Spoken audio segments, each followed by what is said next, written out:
abonnez-vous, mettez la cloche, mettez un j'aime.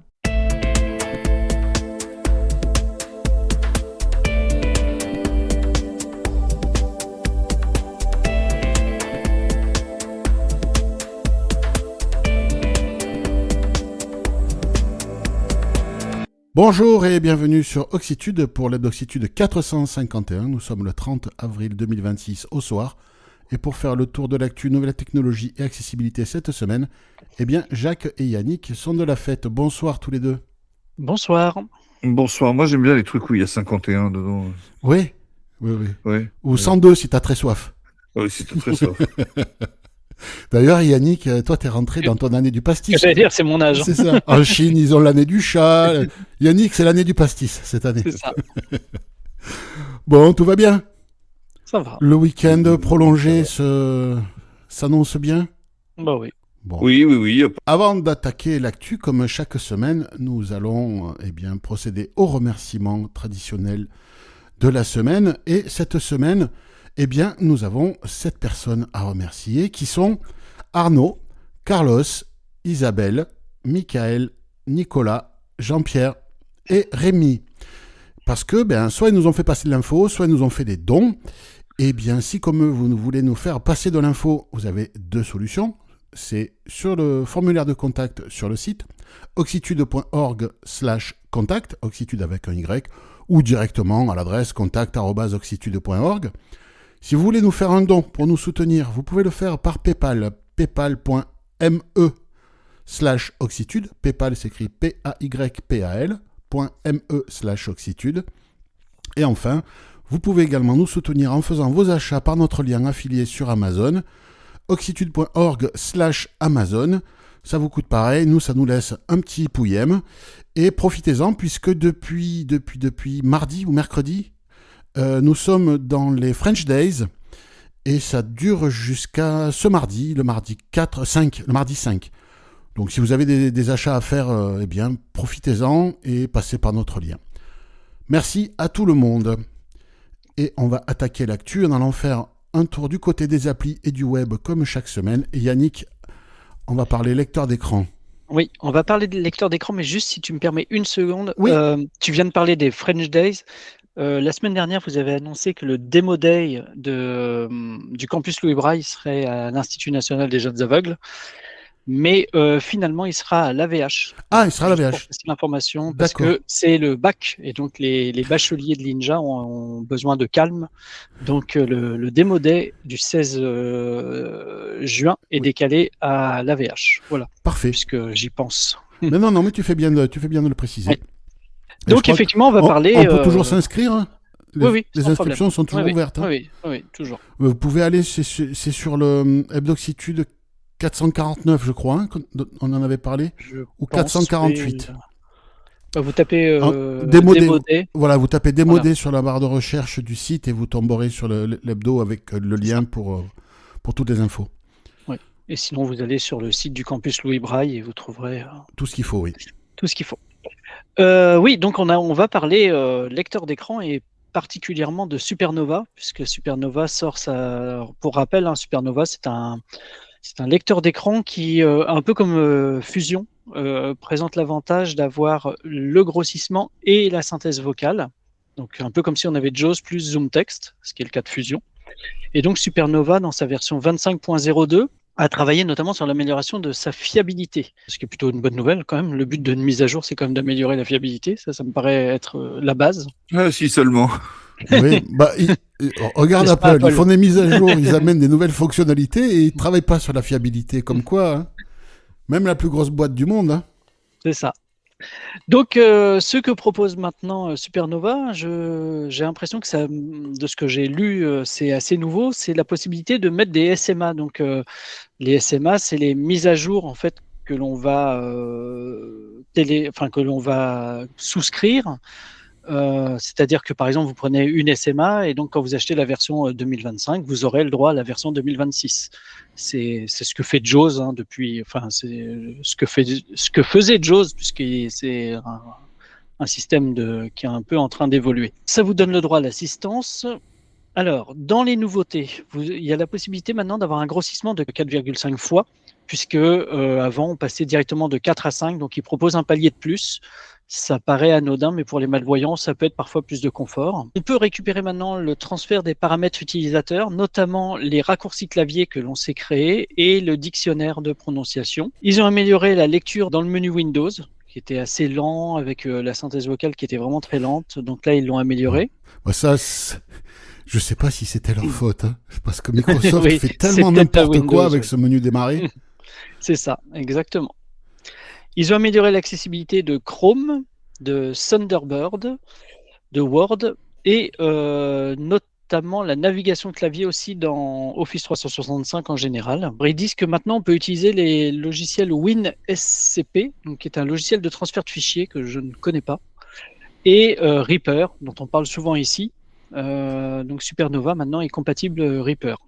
Donc, c'est un Reaper, logiciel de MAO. MAO. Ils ont amélioré la lecture des notifications de Windows. Apparemment, il y avait un problème sur l'écran où il y a le mot de passe à saisir, notamment quand vous mettez votre ordinateur en veille. Donc ça, ils ont amélioré. Globalement, les nouveautés de la version 25.02. Donc, si vous avez la version 25, je pense que vous pouvez faire la mise à jour facilement. Et puis sinon, rapprocher. Si vous pensez qu'à un moment, ça peut être une solution pour vous, n'hésitez pas à vous rapprocher de votre vendeur. Ou de l'administrateur système, de là où vous travaillez éventuellement aussi. Ouais, parce que tu disais hein, dans de précédents épisodes à propos de Supernova qu'en France, c'était principalement... c'est pas le système le plus connu, puisque dans les écoles, etc., on travaille soit avec NVDA, soit avec JAWS ou Fusion éventuellement. Mais quelques administrations, comme je le disais, sont assez tournées vers Supernova. Quelques grandes villes françaises aiment bien Supernova, encore qui sont en train d'évoluer un peu. Donc, il permet quand même de faire des choses, mais moi, je trouve que pour un non-voyant, c'est pas la même chose quand même que JAWS. Sur Excel, par exemple, vous n'avez pas la lecture des titres de colonnes, ou alors je sais pas le faire, ce qui est possible. J'arrive pas à trouver la lecture des titres de colonnes, de lignes, etc. Donc pour le moment, il me semble quand même que dans des activités professionnelles, JAWS est un peu plus puissant, mais je me trompe peut-être.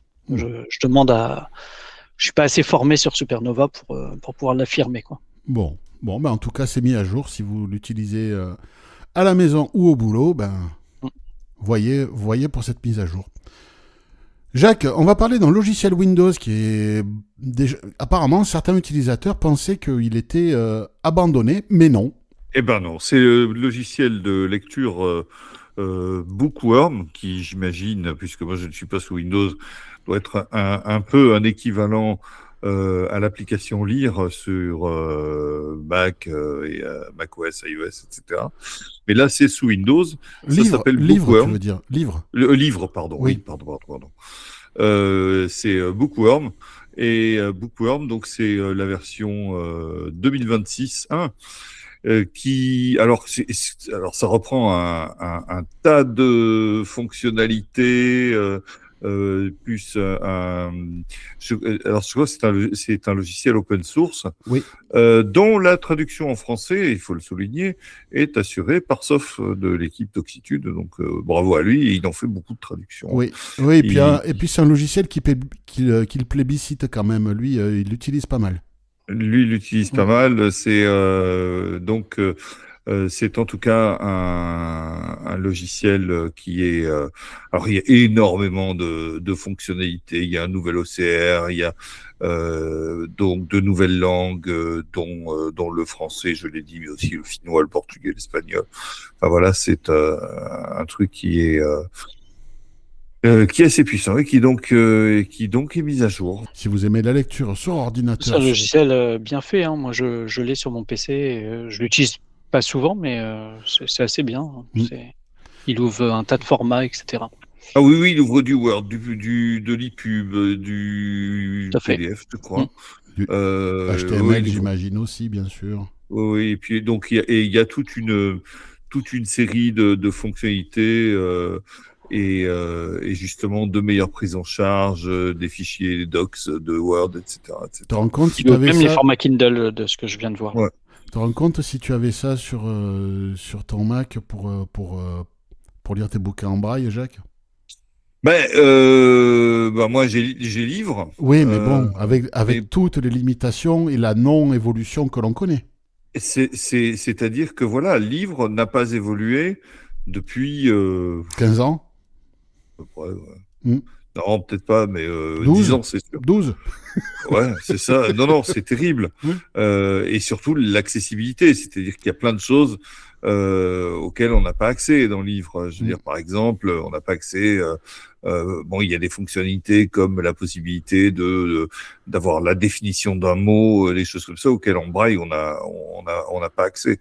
Même avec C'est- le lecteur d'écran, en général, pas qu'en Même braille. avec Hein. Pas qu'en braille. Hein. Oui, non, mais je voulais dire oui, pardon, Mm. avec VoiceOver en général, avec le lecteur d'écran, on n'y a pas accès, donc Mm. c'est quand même très problématique, quoi. Ouais. C'est ouais, bien sûr. Et je vous confirme qu'il lit le PDF, le Markdown, le HTML. Enfin, Ah ben tiens, vu que tu l'as, il faut que pour ouvrir les fichiers Markdown du programme de l'hebdo, ben, C'est ça. tu sauras les je pourrais ouvrir. l'utiliser en fait maintenant. Exactement. Oui, parce qu'en fait, j'utilise beaucoup le Markdown, que ce soit pour rédiger les articles ou préparer même les fichiers, le programme des hebdos. Et tout le monde n'utilise pas le Markdown, principalement sous Windows. Et je crois que vous avez eu pendant pas mal de temps des... Oui. Maintenant, on a quand même plusieurs logiciels. Il y a Markdown qui le Forever, lisent. l'extension NVDA. C'est ça. Et puis il y a aussi, je sais plus, un logiciel d'ailleurs qui avait été présenté Par Soft, je crois. par Sof, effectivement, qui lit aussi le Markdown. Oui, donc, oui. oui. Maintenant, on a des solutions. C'est un format sympa, le Markdown. Oui, c'est bien. C'est assez agréable. Oui. Rémi nous a fait passer cette info. Depuis 8 mois, l'application Soundscape, alors c'est la branche de la Scottish Army, le développeur, est désormais disponible sur Android. C'est pas rien, puisque Soundscape, pour information, cette application qui au départ a été développée par Microsoft avec les fonds de carte Bing Maps, qui permet aux aveugles, moyennant des appareils audio stéréo, donc des écouteurs audio stéréo, et c'était exclusivement sur iPhone, et bien d'avoir une description de son environnement pendant la mobilité, c'est-à-dire que quand on s'approche d'un carrefour, on avait de façon spatialisée les annonces, à droite rue machin, à gauche rue truc, passage piéton à droite, etc. etc. On peut mettre des balises, des marqueurs, avoir les distances aux balises, avoir le son où se trouve la balise, créer des itinéraires, tout ce genre de choses. Et Microsoft avait laissé tomber, avait arrêté le développement, mais avait mis le code en open source. Et donc plusieurs projets se sont emparés du code pour faire survivre Soundscape, qui est une appli, ma foi, assez intéressante, surtout en conjonction, moi c'est ce que je fais principalement. Et en plus d'un GPS, oui. Ouais, j'utilise Google Maps et Soundscape en simultané. Et donc il y a eu plusieurs projets qui ont repris le code source que Microsoft a mis à disposition, et en particulier la Scottish Army. Et là, ça fait 8 mois que la version bêta pour Android était sur les clous et c'est sorti. Amis utilisateurs d'Android, jetez-vous sur cette application, elle est formidable. Alors, avec toutes les limites que l'on connaît quant à la précision de la géolocalisation, mais malgré ça, vous allez voir, vous pouvez même simuler des trajets dans votre fauteuil. Vous pouvez faire un parcours pour faire une reconnaissance de votre futur trajet. Vous pouvez mettre des balises, dire à quelle distance de la balise vous voulez être prévenu, tout un tas de choses comme ça. Même quand vous partez en randonnée, si vous avez peur un peu de vous perdre, vous pouvez enregistrer une balise, par exemple, qui est le point de stationnement, etc. C'est ça. Et c'est bien agréable quand c'est le non-voyant qui ramène tout le monde à la maison. À la maison. Moi, ce que j'ai fait, c'est sur la voie verte, parce que la voie verte, si tu veux, il n'y a pas de passage piéton quand tu es sur la voie verte. Eh bien, pour sortir de la voie verte, j'ai mis une balise. Ah Tu oui, vois, oui. comme C'est ça, le bon endroit. Ouais. bon, À l'époque où j'utilisais Soundscape, maintenant je l'utilise plus parce que je l'utilisais avec les lunettes Bose Frames. Pause friend. Frames, exactement. Mais bon, la réserve que j'avais achetée, je les ai cassées parce que des fois je tape, les poteaux me tapent sur la tête. Oui. Et donc, du coup, je me suis retrouvé. Un jour, j'avais décidé d'aller faire. J'habite. Enfin, quand j'habitais à Genève, j'habitais en face d'un grand cimetière. Et j'avais décidé d'aller faire une balade dans le cimetière. Et ouais, ça marchait pas mal, quoi. C'était Ouais, ouais. vraiment. Ouais, c'est relativement précis quand même pour retrouver un point. Moi, je sais que sur une balade comme ça, j'ai ramené tout le monde à la voiture. Oui, on y arrive. Hein. Oui. C'est vraiment un truc chouette. Hein. Alors, comme chaque fois, pour retrouver tout ce dont on parle ce soir, les sources et là le lien vers vers Google Play pour télécharger l'appli sur votre smartphone Android. Vous allez sur oxitude.org, dans le champ de recherche, vous tapez 451, vous validez. Sur la page de résultats de recherche, vous allez avoir Doxitude 451, vous validez et vous allez tomber sur la page du podcast de ce soir avec le lien vers Google Play pour télécharger Soundscape sur votre smartphone Android et faites-en bon usage. N'hésitez pas à nous dire en commentaire si cette appli vous plaît et si elle vous rend service. Pour info, nous, c'est ce qu'on préconise. Il faut quand même mieux éviter puisqu'elle fait de la stéréo. Cette application, il faut l'utiliser avec les 2 écouteurs. C'est quand même mieux d'avoir des écouteurs qui laissent les conduits auditifs libres pour entendre son environnement. Oui, les AirPods d'Apple et d'autres marques proposent de la transparence audio, mais c'est logiciel. Un logiciel peut être buggé et on peut se prendre un bus dans la gueule. Donc, conduction osseuse ou projection audio, sur la page d'Oxitude, vous allez trouver une sélection d'écouteurs qui laissent les conduits auditifs libres. Vous regardez, c'est dans la rubrique dossier. Vous cherchez une en-tête ou titre dossier sur n'importe quelle page du site, vous tomberez dessus.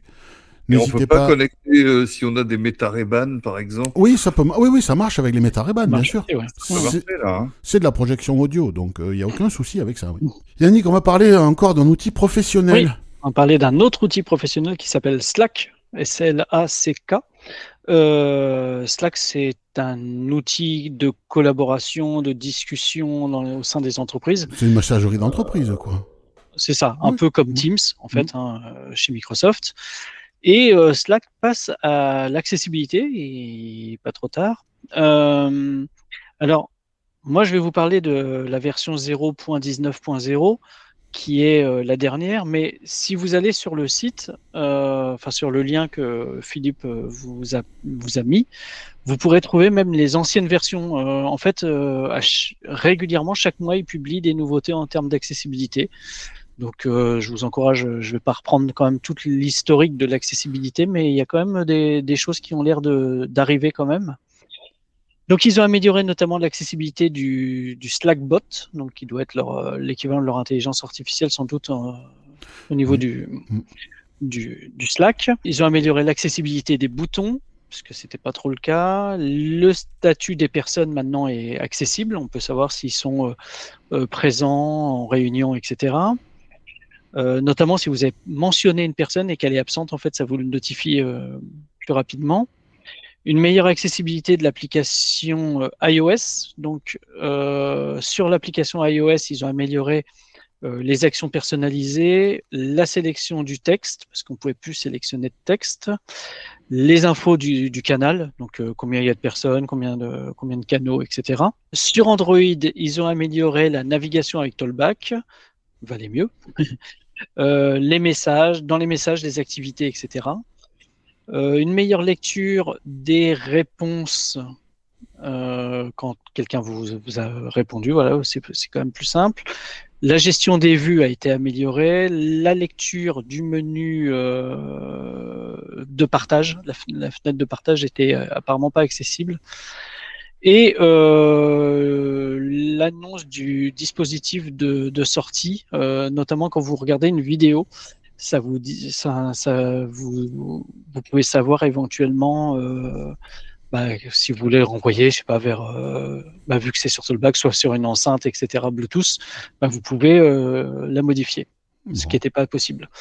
Donc voilà, si dans votre entreprise, en tout cas, on utilise Slack, vous pouvez quand même vous y intéresser parce que ça a l'air de s'améliorer l'accessibilité. Et mettez ce lien en favori. Oui, tout à fait. Parce que comme ça, vous irez voir régulièrement les mises à jour. C'est le journal des mises à jour. Donc, c'est ça. Comme tous les journaux, il y a des mises à jour régulières. Et là, c'est vraiment la rubrique accessibilité en plus. Donc, vous aurez vraiment les mises à jour en termes d'accessibilité. Et ça, c'est plutôt intéressant. N'hésitez pas, pour accéder à ce lien, comme précédemment, n'hésitez pas. Jacques, on va parler de synthèse vocale pour iOS. On avait déjà parlé de cette application qui propose des synthèses. C'est ça, qui s'appelle Piper TTS pour iOS. Et bien, ils annoncent une mise à jour qui corrige la prononciation en français. Oui, parce qu'en fait, les synthèses ne prononçaient pas les lettres accentuées. Génération, c'était ration. Ah, oula, oui, c'est gênant ça. C'est Michael qui nous informe. Merci, Michael, oui, c'est vrai. Alors, vous pouvez l'installer, c'est gratuit. L'application parle anglais. Vous pouvez aller choisir, il faut choisir la langue, et parmi toutes les langues, vous allez voir plusieurs synthèses. Donc, vous pouvez avoir une lecture, ça vous parle d'arc-en-ciel, et puis si la voix vous plaît, vous faites download pour télécharger. Et ensuite, dans les réglages de VoiceOver, donc dans l'iPhone, réglages, accessibilité, VoiceOver, parole, vous ajoutez une voix dans le rotor, et vous choisissez Piper, vous allez trouver la rubrique Piper TTS, et là, vous allez voir les voix que vous avez téléchargées. Bon, ça marche, je l'ai enlevé. Enfin, j'ai toujours l'appli, mais j'ai enlevé la voix du rotor parce que c'est pas bon, quoi. On n'y est pas encore. C'est des voix basées sur l'IA. Je sais pas comment ils ont construit ces synthèses, mais elles sont pas terribles. Vous avez essayé ? Moi, non. Non. Non, honnêtement. Bon. Essayez, hein, mettez l'appli, installez l'appli, testez une paire de voix. Bon. C'est à surveiller, quoi. Oui, moi j'ai un dossier avec 3 ou 4 applis comme ça. J'ai Piper TTS, j'ai Euspeak, j'ai Seroproc, je sais plus qui j'ai encore, pour voir s'il n'y a pas des synthèses un peu sympas qui peuvent arriver. Pour l'instant, à part ce que Apple propose, pour l'instant, il n'y a rien de mieux. Moi, j'ai pas éprouvé le besoin de... Je m'accommode. Oui, on fait avec les dictionnaires de prononciation pourris, avec les prononciations personnalisées qui marchent quand elles ont le temps, etc. La prononciation à la cheval vapeur, Guadeloupe. Les grands nombres. Les grands prix, les grands nombres. Qui ne sont pas prononcés, et puis tout le reste, quoi. Ouais. Enfin bon, Tim Cook, on verra bien comment ça se passe avec son remplaçant. C'est ça. Là, c'est Nicolas qui nous informe, et Nicolas... C'est Nicolas qui paye, c'est Nicolas qui informe. C'est Nicolas qui informe. Et, peut-être il paye aussi, hein, ça il l'a pas dit. Il a rencontré des problèmes avec Pages, le traitement de texte Apple. Ah bon, c'est étonnant. Sur macOS 26.4.1 et la dernière version de Pages. Plantage quand on ouvre un nouveau document ou un document existant. C'est intéressant. Oui. Alors, il ne sait pas si c'est un bug VoiceOver, mais il a quand même contacté Accessibility Apple et il a eu une réponse. Et donc, la solution qui lui a été proposée fonctionne. Donc, si comme Nicolas, quand vous ouvrez des documents avec Pages, vous avez un plantage, un crash, hein, tout simplement, il faut Option plus commande plus T quand... en fait, ça sert à afficher la barre d'outils. Au moment du chargement du fichier, il faut faire ça. D'accord. Allez comprendre d'où vient ce truc, quoi. Ça, c'est un truc qui devrait être corrigé en urgence. Pages, théoriquement, c'est un outil professionnel. C'est un outil qui fait partie de la Apple Creative Suite, qui est payante. Oui. Et un truc comme ça, je veux dire, on peut dire ce qu'on veut de Microsoft, de Google, des autres, mais quand il y a un truc comme ça, ça traîne pas, quoi. Là, non. Bon, on vous envoie une solution, c'est du bricolage. Ouais, c'est comme si t'achètes une Mercedes, au prix d'une Mercedes, hein, parce que c'est ça, Apple, et puis t'as une roue qui se barre, on te dit, attendez, mettez un disque en bois. Mettez un disque en bois en attendant. Ouais, mais j'ai quand même payé le prix d'une Mercedes, les gars. Ah, bah il fallait acheter une Dacia, hein, te plains pas. Donc bon, voilà, en tout cas, si vous avez le problème avec Pages, commande option T au moment d'ouverture d'un nouveau document, ça affiche la barre d'outils. Allez savoir d'où vient ce truc. Bon, moi qui vois le verre à moitié plein, au moins il a eu une réponse. Au moins, il a une réponse, c'est déjà ça, parce que s'il avait été obligé de partir sur notre traitement de texte, bon, changer ses habitudes, c'est jamais sympa, quoi. Enfin, moi j'ai jamais aimé Pages.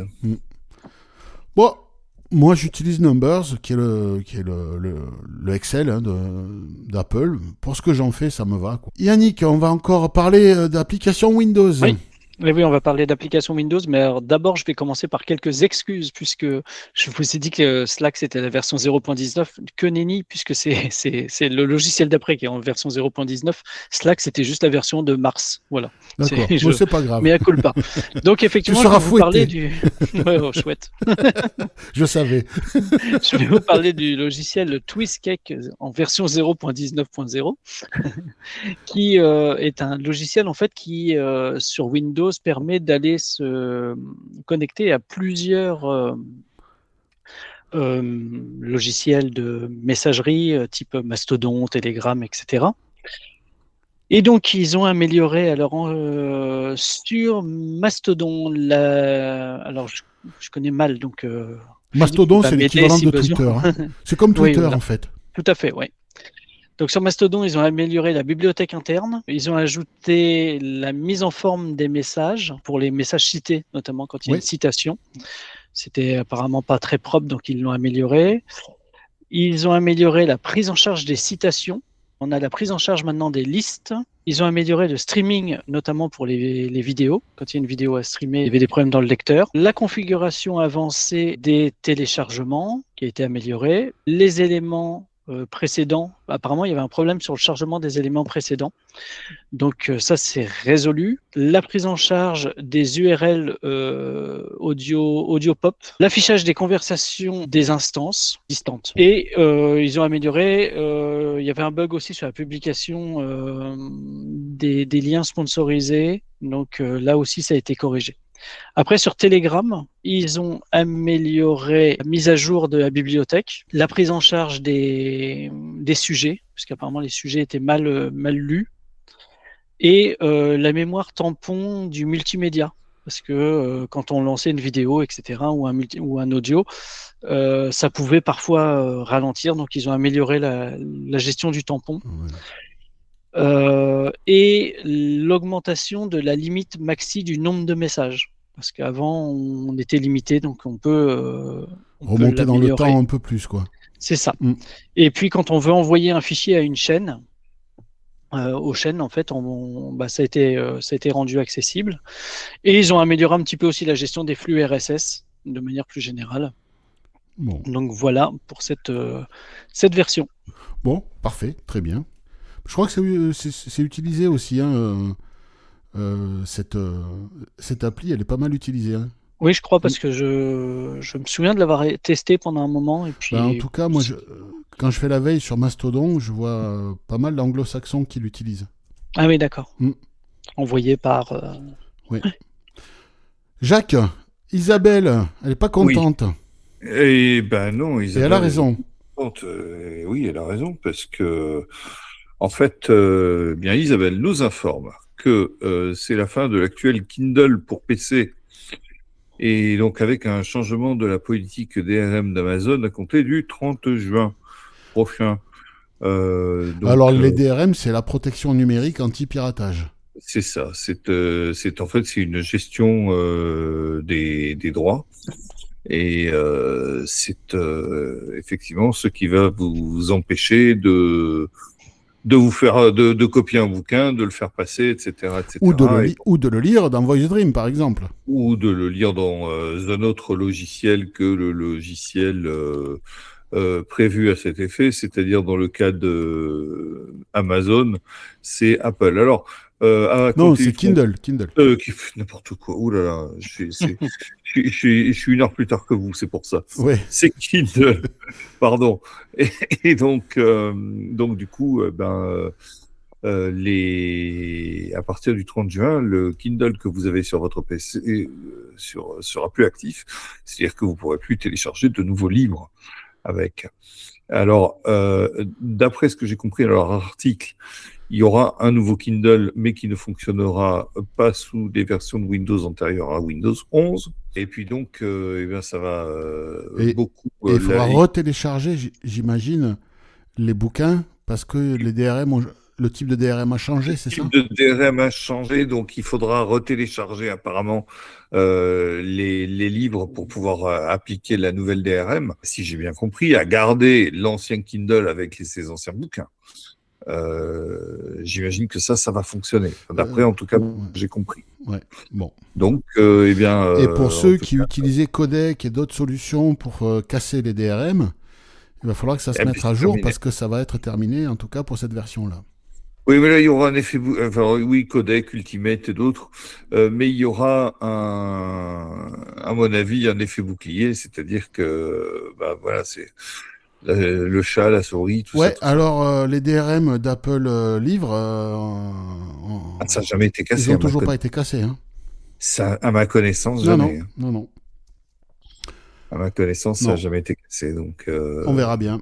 Moi, je vais vous parler de l'application XChat qui est sortie cette semaine. C'est une application équivalente à WhatsApp, Signal, Telegram, Trema et autres, Facebook Messenger, mais c'est la version proposée par ex-Twitter. Donc, c'est une application toute neuve qui est arrivée en France cette semaine. L'accessibilité, ça va à peu près de ce que j'ai pu regarder. Je ne l'ai pas vraiment utilisée, je l'ai ouverte, j'ai un peu parcouru l'interface. J'avais eu des échanges avec 2 personnes il y a longtemps directement depuis l'application X, et c'est apparu dans mon historique, enfin dans mes conversations, là, dans l'application X Chat. Bon, c'est une application de plus. Si vous êtes dans l'environnement X, installez-la, c'est gratuit de toute façon. Ça veut dire qu'ils vont enlever les messageries dans X, sans doute. A priori, à terme, je pense qu'ils vont enlever l'onglet chat. Je suis pas sûr parce que. Tu peux avoir les deux. Ouais, là par exemple, bon, ils ont développé une appli Grok sur iOS, mais il y a toujours l'onglet Grok. Oui, c'est vrai, on verra. Ouais, c'est vrai. Parce qu'au départ, le but de Musk, c'était de faire comme les Chinois, de faire ce qu'on appelle une super app. C'est-à-dire qu'il y a tout. En fait, le matin, vous ouvrez votre appli. C'est quoi ? C'est WeChat en Chine. C'est WeChat en Chine. Vous ouvrez WeChat et là, vous avez l'équivalent de WhatsApp, de Waze, de PayPal, de Amazon. Et des développeurs ne développent pas des applications pour Android. Ils développent des greffons à WeChat. Les Chinois ne sortent quasiment plus de l'application WeChat. Les Russes sont en train de faire la même chose avec l'application qui s'appelle ici Max. Et donc l'administratif, tout ça est en train d'être absorbé par Max, alors qui est un aspirateur de données. WeChat aussi, et puis de toute façon X aussi. Mais non, mais là c'est vraiment c'est un aspirateur de données, un vomisseur de pub, c'est absolument épouvantable. Et ils sont en train de. Alors ici ça se fait c'est à l'autoritarisme, donc on est en train de tordre le bras aux gens pour qu'ils utilisent Max, qui sera une messagerie, qui sera le logiciel. L'équivalent de, je sais pas comment ça s'appelle, la France Identité ou je sais pas quoi. Oui. Qui sera l'équivalent. On pourra payer ses impôts, éventuellement, j'imagine un jour faire ses transferts bancaires, etc., etc. Oui, c'est ce qu'on appelle des super apps et l'objectif de Musk, c'était de proposer dans X une super app. Mais tu vois, il va un peu à l'envers, là, quand il crée autant d'apps que de... Oui et non, parce que, oui, c'est ce que disait Jacques, Grok, tu l'as dans... Oui. Tu l'as toujours. Mais il développe quand même les applis à côté. Donc, oui, mais ça, je pense que nous enfermer dans X. En fait, c'est aussi pour... je pense que c'est pour ramener des gens qui sont pas sur X. Ah, peut-être, ouais. Tu vois, si t'es pas sur X que tu vois Grok, tu vas installer Grok, puis à terme, peut-être, tu vas installer X. Tu vois, si t'as Grok, si t'as XChat, et puis il va aussi sortir une application type PayPal aussi, hein, pour payer, pour concurrencer PayPal et payer dans les commerces, en tout cas dans un premier temps aux États-Unis. Un portefeuille pour crypto-monnaie aussi, il veut mettre dedans, et puis on va voir beaucoup de choses. Bon, écoutez, l'appli est là, elle est gratuite, c'est en français. L'accessibilité, vous verrez à l'usage. Si ça vous plaît pas, vous la bazardez. Si vous trouvez que c'est utile, vous la gardez. Hein. De toute façon, c'est comme d'hab, ça prend pas beaucoup de place. Dans le reste de l'actu, Yannick, on parlait des impôts il y a pas longtemps. Et ben voilà, c'est ce que j'allais dire. Jacques nous proposait de payer nos impôts. Et ben nous, en France, on peut pas. Enfin, on peut pas. Et on peut même on pas a du dire. mal. Et on peut même pas se plaindre en plus. C'est ça. Donc, eh ben si, on peut peut-être se plaindre finalement. Oui, mais Donc, pas sur la messagerie interne. Ah oui, non. C'est pas accessible. C'est pas accessible. Donc le collectif du handicap visuel, le CEHV, et notamment via une de ses associations qui est APIDV,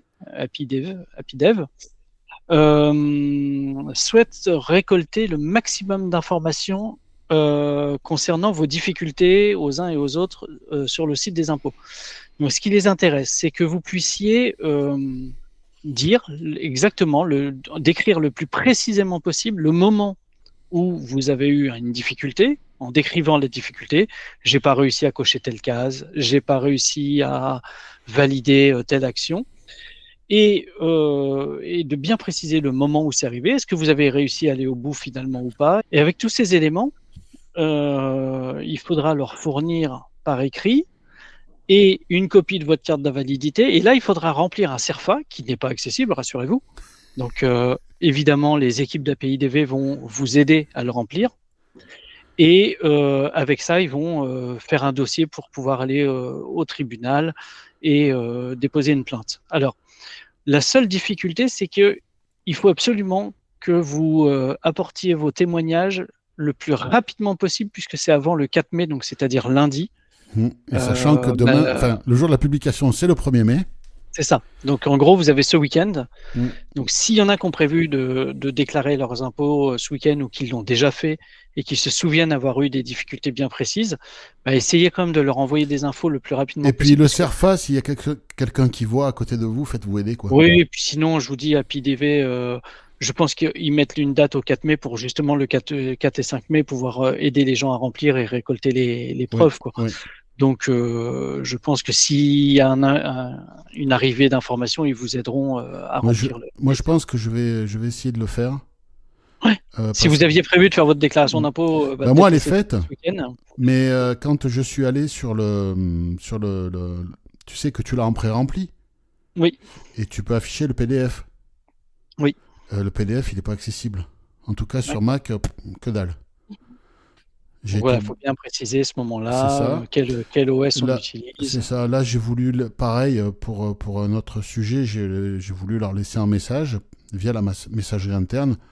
Bon, de toute façon, ils le savent, hein, la messagerie interne, elle n'est pas utilisable. Tous ces éléments, ça aidera APIDV à monter son dossier. Et puis voilà, on verra ce que ça donne par la suite. En fait, comment ça s'appelle ? Comment ça s'appelle l'organisme qui gère tout ça au niveau de l'État, je sais plus le nom. Enfin bon, l'organisme qui gère tous ces impôts là, pas le ministère des Finances, mais je sais plus. Enfin, peu importe. La DGFiP. Voilà, c'est ça. Oui. C'est ça. Merci. La Direction générale des finances publiques, c'est ça. Imaginons qu'il soit condamné à payer des amendes, mais c'est pas le directeur qui va payer des amendes, c'est l'organisme. Ça veut dire Nicolas qui paye. C'est ça. C'est-à-dire que dans ces administrations, personne n'est jamais responsable de rien, ni pénalement, ni pécuniairement. Et qu'est-ce qu'ils en ont à foutre que la DGFiP soit condamnée, franchement, les gens qui la dirigent ? Rien.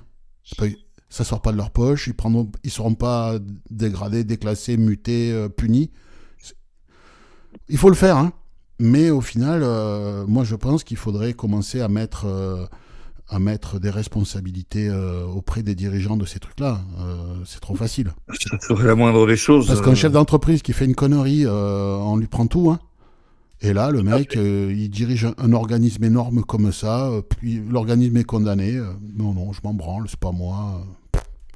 Moi, je prends les sous et puis les privilèges. Pour le reste, débrouillez-vous. Moi, je vais dire un truc. J'ai eu il y a quelques années un conflit avec l'État de Genève. Je suis allé c'était pour contester une amende. J'ai refusé de payer l'amende, donc ils m'ont traîné en justice, sachant qu'ils allaient perdre. Mais ils s'en foutent, ils se sont dit, on le traîne en justice, peut-être que à ce moment, et j'étais pas seul, hein, on était tout un groupe, on les traîne en justice, et sachant qu'ils seront intimidés par le fait d'aller en justice, et peut-être du coup ils vont payer. Effectivement, c'était bien calculé, des gens ont payé. Mais de toute façon, ça leur coûte absolument rien d'aller en justice. Ben non. Par contre, toi, t'as pris un avocat. Moi, j'ai pris un avocat, mais c'est pire que ça, c'est que en justice, on a gagné en première instance, ils sont allés en appel, et le jour de l'appel, ils ont retiré leur appel. Mais c'était juste pour nous intimider. Ouais, et là, ces gens-là, ils prennent pas des baffes dans la gueule. Non, c'est clair. Et on leur prend pas de l'argent sur leur compte à eux. De leur poche, exactement. Non. Parce que bon, à un moment donné, la garantie de l'emploi, c'est bien gentil, mais il faut poser sur la table à un moment. Hein, excusez-moi, mais il faut poser les baloches sur la table à un moment.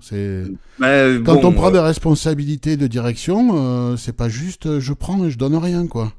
Ouais. C'est un peu le problème du public en France. C'est le statut de fonctionnaire en France. Ouais, c'est ça. Dans la foire aux questions cette semaine, eh bien, nous avons 2 questions. La première question est de Philippe. Bonjour toute l'équipe d'Oxitude, c'est Philippe de Paris. Alors aujourd'hui j'ai un petit problème parce qu'en ce moment je suis en train d'aider quelqu'un à reparamétrer son iPhone. Son iPhone il est sans bouton. Hein. Et en fait j'arrive pas à supprimer les raccourcis de la lampe de torche et puis de l'appareil photo sur l'écran verrouillé. Alors j'ai écouté un podcast là-dessus, ça s'appelle Capsule Techno, et ils expliquent un petit peu, mais j'ai du mal à tout assimiler. Et donc si vous pouvez m'aider, m'expliquer, parce qu'apparemment il y aurait 2 manières de le faire, soit en passant par fond d'écran, après aller dans fond d'écran bouton, actualiser, personnaliser, mais j'arrive à trouver le bouton pour supprimer par exemple la lampe torche, mais j'arrive pas à trouver pour après faire OK ou terminer pour cela.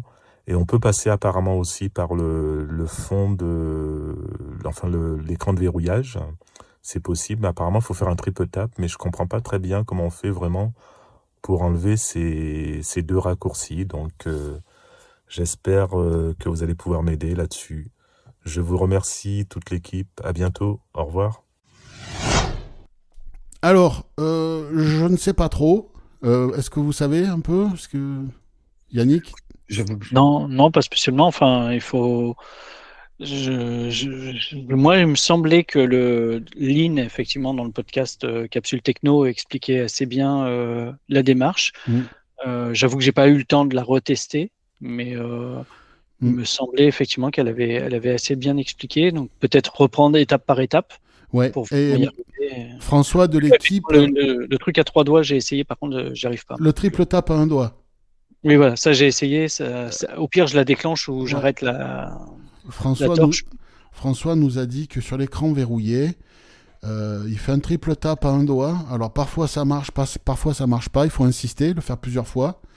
Et là, en fait, on va pouvoir rentrer dans le mode. Là, il faut choisir un fond d'écran.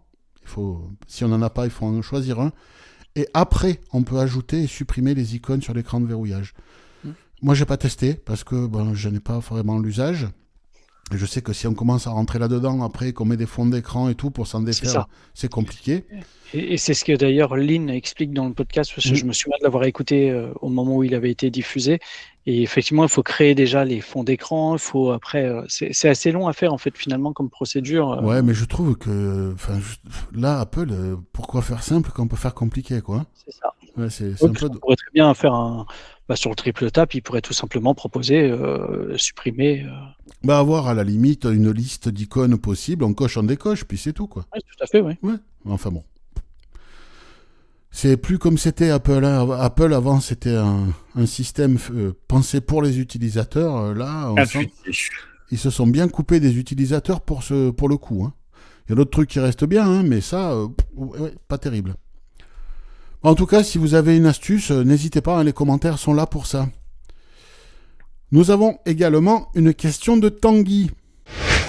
Bonjour à toute l'équipe d'Oxitude, c'est Tanguy. J'ai une question que je vais essayer de résumer en 1 minute 30. J'ai une maison dans laquelle je ne vais pas souvent, donc je n'ai pas forcément envie de souscrire à un abonnement Internet à l'année. Et j'ai des radiateurs que je ne peux pas du tout contrôler puisque ce sont des écrans tactiles et dès que je touche, ça part dans les menus n'importe où.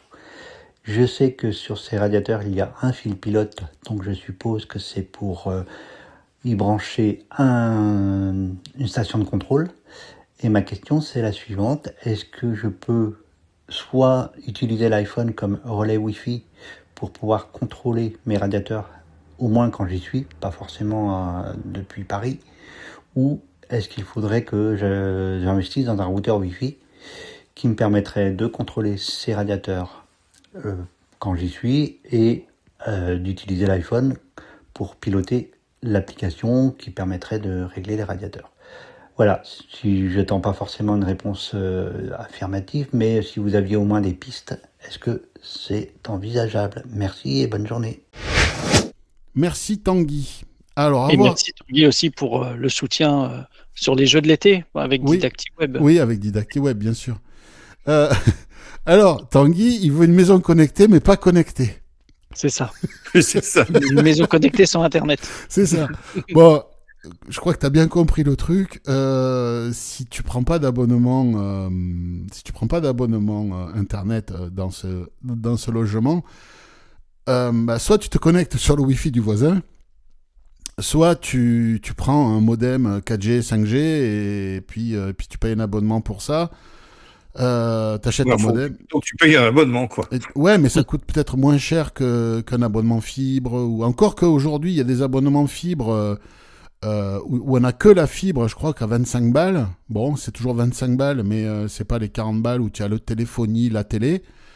Il y a Soch qui en propose un, là, j'ai vu. Il y a Bouygues qui en propose un et il y a Free. Des abonnements où il y a vraiment que la data. Il n'y a ni la télé, ni la téléphonie. Moi, je crois que je vais pas basculer là-dessus parce que bon, la téléphonie fixe, j'ai même pas branché de téléphone sur ma box et la télé, ce que j'en pense.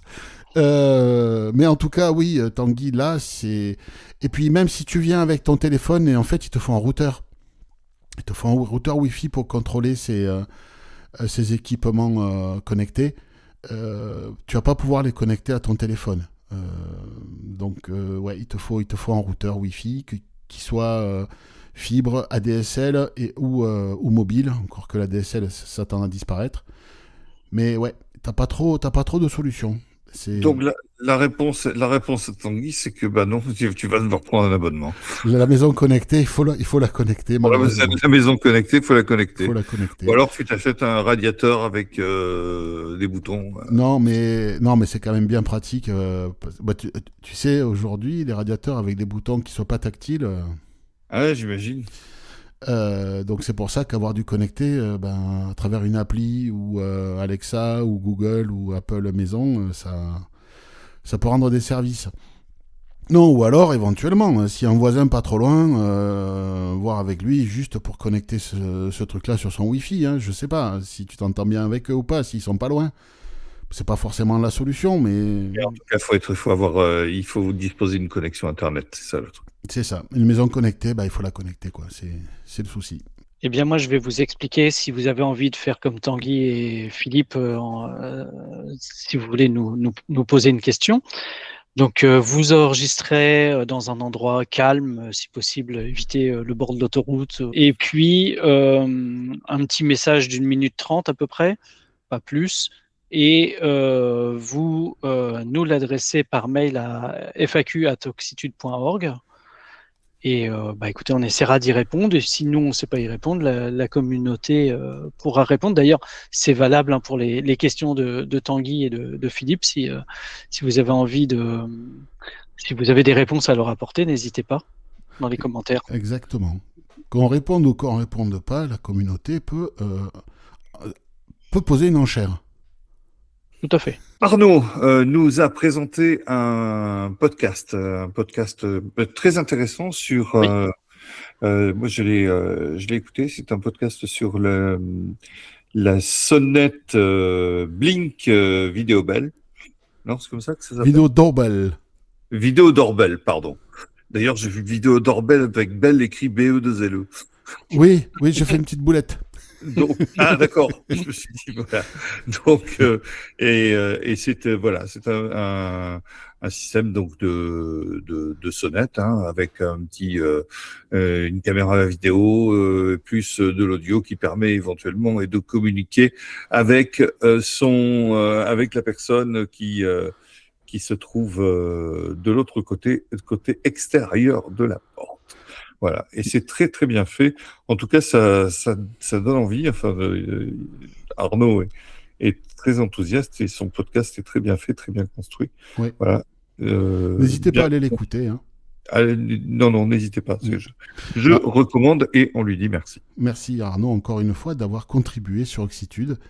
Et si vous aussi vous voulez nous proposer des contenus comme Arnaud l'a fait, vous nous contactez par le formulaire de contact ou à l'adresse contact@oxitude.org pour nous proposer nous dire voilà, j'aimerais faire un podcast sur ci, un article sur ça, si ça correspond, etc.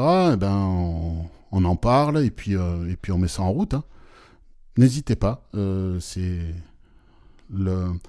nos colonnes sont ouvertes, comme dirait l'autre. Moi, j'utilise une caméra connectée aussi depuis quelques temps, mais c'est pas la Blink, c'est la marque Aqara que j'utilise.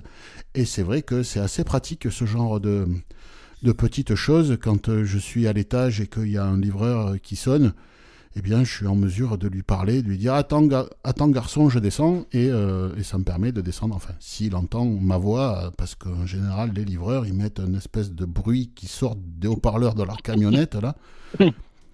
Mais à la limite, j'ai même plus besoin de sonnette, hein, quand je... T'entends une espèce de diarrhée sonore dans la rue. Ah, il y a le livreur Amazon qui arrive. Voilà. Je suis pas du tout c'est marrant, hein, moi je suis pas du tout confronté à cette nouvelle sociologie. Ah oui, non, nous, oui. Enfin, bon, apparemment il y a des gens qui aiment ce truc, hein. Ils aiment la diarrhée sonore, apparemment. Bon, chacun ses égouts. Hein. Enfin, en tout cas, on a fait le tour pour la semaine. Yannick, Jacques, merci de m'avoir accompagné. Quoi de beau prévu ce week-end de 3 jours? Eh bien, pour moi, demain matin, une balade avec les chiens en forêt, et puis après, le reste du week-end, on verra. Un petit peu de course à pied, un peu, voilà. Tu sais que, alors je sais pas chez toi si c'est le cas, mais il faut les tenir en laisse, hein. Oui, et puis malheureusement, vous avez peut-être entendu parler d'un accident très grave aujourd'hui, de chiens qui se sont échappés, qui ont attaqué un enfant. Non. Il se trouve que c'est à 5 km de chez moi. Donc, D'accord. Non, ça j'ai pas vu. Je regarderai sur X, tiens, tout à l'heure. Et toi, Jacques, quoi de beau prévu ce week-end prolongé? Demain c'est aussi le 1er mai ici, et c'est aussi férié, on s'en doute. Donc moi, alors demain matin c'est je coupe le téléphone, faut pas me casser les pieds, je bulle, je traîne, je fais un peu mes choses. Je crois que demain soir il y a un anniversaire. Et puis voilà, et puis ensuite, le week-end... Tu iras où le vent te mène, comme chantait Angelo Brandoardi. C'est ça, exactement. Et puis, en plus, le temps devrait s'améliorer ici à Moscou. T'as bien de la chance. Parce que nous, je crois que ça va se dégrader, par contre. Et nous, lundi, on était sous la neige. Hein. Oui. Donc, un peu, chacun son tour. Nous, on a prévu de passer de l'acide oxalique, autrement on appelle ça du sel d'oseille, sur des lattes de terrasse pour dégriser et après mettre un saturateur. Ils annoncent de la flotte, donc on va voir si on peut le faire ou pas. Mais a priori, on va pas se laisser impressionner par quelques gouttes. Et puis on verra bien, pareil comme toi, là où le vent nous mène. Merci de m'avoir accompagné encore une fois. Chers amis auditeurs, merci de votre fidélité. N'hésitez pas à partager cet épisode partout, réseaux sociaux, listes, par la poste aussi, pourquoi pas, si ça vous dit. Et puis merci encore de votre fidélité. On se voit bientôt sur Oxitude. Salut, salut! Salut.